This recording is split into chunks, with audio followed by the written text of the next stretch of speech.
నమస్తే. Spiritual, motivation, educational వీటికి సంబంధించి ఇంటర్వ్యూస్ ఇవ్వదలుచుకున్న వాళ్ళు కింద నంబర్ కి కాంటాక్ట్ చేయండి. నమస్తే, వెల్కమ్ టు అవర్ ఛానల్. నేను కుప్పా పద్మిని. ప్రస్తుతంతో పాటు ప్రముఖ ఆధ్యాత్మికవేత్త, ప్రముఖ జ్యోతిష్కులు GBLN చారుల్ గారు ఉన్నారు. మాట్లాడదాం. నమస్కారం అండి. నమస్కారం. నక్షత్రాల గురించి చెప్తున్నారు. పుష్యమి నక్షత్రం అత్యంత శుభదాయకమైన నక్షత్రంగా పరిగణిస్తూ ఉంటారు. మరి పుష్యమి నక్షత్ర జాతకులు ఎలా ఉంటారు, ఏమేం పరిహారాలు చేసుకోవాలి అనేది ఒక్కసారి మీ ద్వారా. శ్రీ గురుభ్యో నమః. పుష్యమి నక్షత్రం ఇది కూడా ఒక దైవానుగ్రహం చేత త్రేతాయుగంలో రాముని వారసుడిగా రాజ్యాన్ని పరిపాలించినటువంటి ఒక అద్భుత చక్రవర్తి యొక్క కథాంశం. నక్షత్రం ఎవరైనా దానికి అందులో మనం వెళ్లే ముందు ఒకసారి ఆయన గురించి తెలియాలి కదా. ఈయనకి స్నేహితులు ఎక్కువ. సహజంగా మనకు పల్లెటూరులో భాష వాడదాం. ఇక్కడ అంటే మన పబ్లిక్కి అట్ట వెళ్తే అర్థమవుతుంది. ఏంట్రా మేమ్మ రాముణ్ణి అరణ్యానికి బొమ్మందటగా.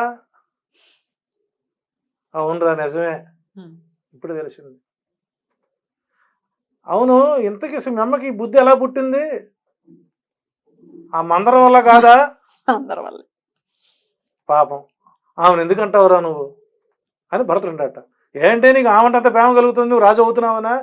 కాదురా, ఒక మహారాణి దగ్గర ఉండేటువంటి దాసి సేవకురాలు తన సేవ చేసేటువంటి వ్యక్తి ప్రమోషన్ కావాలని కోరుకుంటారు. పాపం పని చేసుకునే మనిషి. నేను కూడా రాజుగా రాణిగా యువరాణి గారికి నేను చెలికెత్తిగా ఉండాలని కోరుకుంటు, దాసి ఉండాలని కోరుకుంటుందరా. పాపం దాని ఆలోచన తప్పేం కాదు, కోరుకోవడం తప్పు కాదు, అనవసరంగా అనే అనమాకండి రా అన్నట్ట.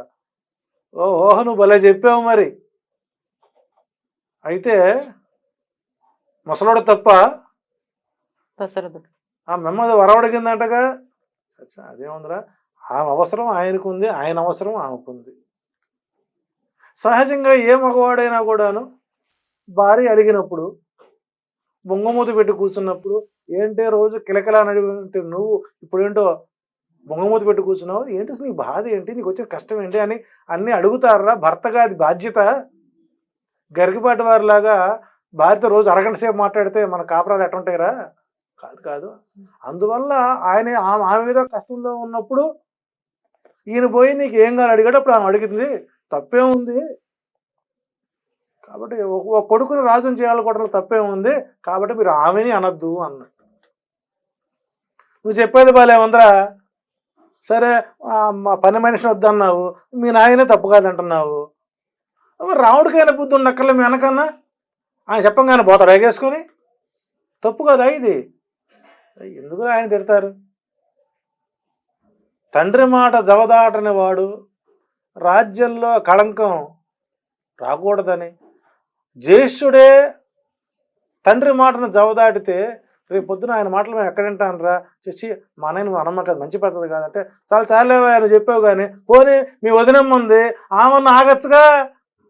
ఏమైనా నువ్వు ఎందుకు వెళ్తావు? నువ్వు నాతో పాటు ఎందుకు పోవాలి? మనం పొమ్మంటే పోతామేంటి? ఇప్పుడు ప్రాపర్టీ తీసుకొని రా, బయటికి పోదాం, మన బతుకు మనం బతుకుతాం ఇప్పుడు అంటారా? ఆమె జాతకంలో ఆల్రెడీ కొంతకాలం పాటు విహారయాత్రకు పోవాలని ఎప్పుడో అడిగిందట రాముడిని. అది 20 రూపాయలు తీరుస్తున్నారు, మా వదినే అనమాకండి. అయితే ఎవరు అనాలరా? మేము ఇక్కడ కూర్చొని కోరికను కోరవడం మందదే తప్పు కాదు, వరం అడిగినట్టు మా కైకమ్మదే తప్పుది కాదు, ఇచ్చిన వరానికి సమాధానం చెప్పినటువంటి దశమా తప్పు కాదు, తండ్రి మాట కాదని చెప్పేసి రాముడిది కాదు. మరి తప్పు ఎవరిది? ఇప్పుడు చెప్పండి, తప్పు ఎవరిది? తప్పు ఎవరిది కాదు. ఎవరిది కాదు కదా. అప్పుడు చూతట ఏమీ లేదురా, మా అమ్మ కడుపున పుడతాను నేను తప్పు, నేను ఇంటికి రెండో వాడిని అవడం నా తప్పు, కాబట్టి ఈ తప్పంతా నాది అని తన భుజాన వేసుకున్నటువంటి ఒక గొప్ప భరించిన వాడు భరతుడు. భరతుడు. ఉమ్. అటువంటి భరతుడి యొక్క నక్షత్రమే పుష్యమైన పుష్యమి నక్షత్రం. లక్ష్మణుడు కంటే కూడా అందమైన వాడు. అసలు సౌమిత్రి ఈయనకి పెట్టాలి. సౌమిత్రి బంగారు పోనికి వెళ్ళిన వాడిని ఇతనికి ఉంచాలి. కాబట్టి భరణీన ఈ పునర్వసు పుష్యమి నక్షత్రంలో పుట్టినటువంటి జాతకుడు జీవితంలో ఎప్పుడైనా సరే సప్త సముద్రాల అవతల జీవన ఉపాధి చేయడానికి అవకాశాలు ఎక్కువగా ఉంటాయి. ఈ పునర్వసు నక్షత్రంలో పుట్టినటువంటి జాతకులకి 1వ పాదానికి మాత్రం సామాన్య దోషం ఉంది. దానికి పరిహార మార్గాలు చేసుకోవాల్సిందే. 2వ పాదంలో గనక పగల పుడితే తండ్రికి, రాత్రి పుడితే తల్లికి దోషం. 3వ పాదానికి పగలు పుడితే తండ్రికి, రాత్రి పుడితే తల్లికి దోషం. 4వ పాదానికి సామాన్య దోషం. 1, 4 సామాన్య దోషం. 2, 3 పాదాలప్పుడు వాళ్ళ ఏఎంపిఎంను బట్టి దోషాలు ఉంటాయి. ఈ పునర్వసు నక్షత్ర జాతకులు ఓం కం హ్రీం పుష్యయై నమః అనే మంత్రాన్ని 11 సార్లు చదువుకోవడం మంచిది. జీవితంలో ఎప్పుడైనా మీకు అవకాశం వస్తే, ఎక్కడన్నా రాముని కళ్యాణం జరుగుతున్నా, ఏ పేదింటి ఆడపిల్ల పెళ్లికైనా, సామూహిక వివాహాల్లో అయినా సరే ఒక చిన్నం బంగారం దానం చేసుకోవడం మంచిది. ఏదైనా దేవాలయంలో సీతామ్మవారికి సూత్రాలకి దానం చేయడం, బంగారం దానం చేయడం ఉత్తమోత్తమ దానం అని చెప్పచ్చు. ఈ దానం చేసుకుంటే రోజు నిద్ర లేచి ఓం కం హ్రీం పుష్యమి నక్షత్రయై నమః అనే పదం అక్కర్లేదు. జీవితంలో ఒక్కసారి ఈ పుష్యమి నక్షత్రంలో పుట్టినటువంటి జాతకుల వివాహాలు ఆలస్యం అవుతాయి. పుష్యమికి పునర్వసుకు కూడా వాళ్ళు కొంత ఆలస్యం అవుతాయి.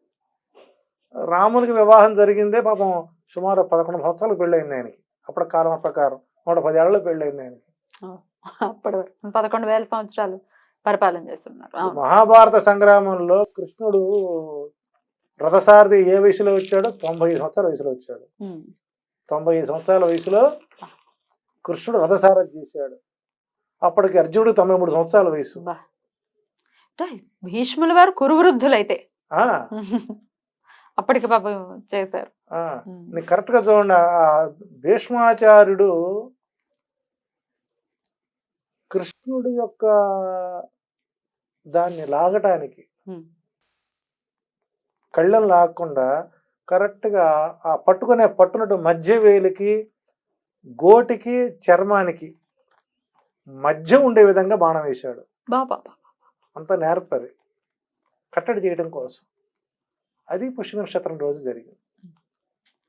ఇక్కడ పునర్వసు నక్షత్రం, పుష్యమి నక్షత్రం 2 కూడా సైబల్టేనియస్గా ఒకరి కష్టాలు ఒకరు చెప్పుకోవడానికి ఎక్కువ ఉంటే అన్నదమ్ముల మధ్య సఖ్యత ఎక్కువగా ఉంటుంది. సో వివాహాలు వస్తుంది కాబట్టి అలా వివాహాలు ఆలస్యం అవుతున్నటువంటి వారు ఎవరైతే ఉంటుంది, పుష్యమి నక్షత్ర జాతకులకి సప్త సముద్రాల అవతల కానీ, కేంద్ర ప్రభుత్వంలో మంచి సెంట్రల్ గవర్నమెంట్ జాబ్ కానీ, మంచి విద్యా ఉపాధి అవకాశాలు ఎక్కువ ఉంటాయి. అయితే పూర్తి స్థాయిలో సెల్ఫిష్గా ఉండే అవకాశం ఉంటుంది కలియుగం కాబట్టి. త్రేతాయుగంలో లేదు, కలియుగంలో సెల్ఫిష్గానే ఉంటారు అని చెప్పొచ్చు. రైట్ అండి, చాలా చక్కగా వివరించారు. ఇక నెక్స్ట్ ఎపిసోడ్ లో ఆశ్లేష నక్షత్రం గురించి మాట్లాడుకుందాం. నమస్కారం అండి.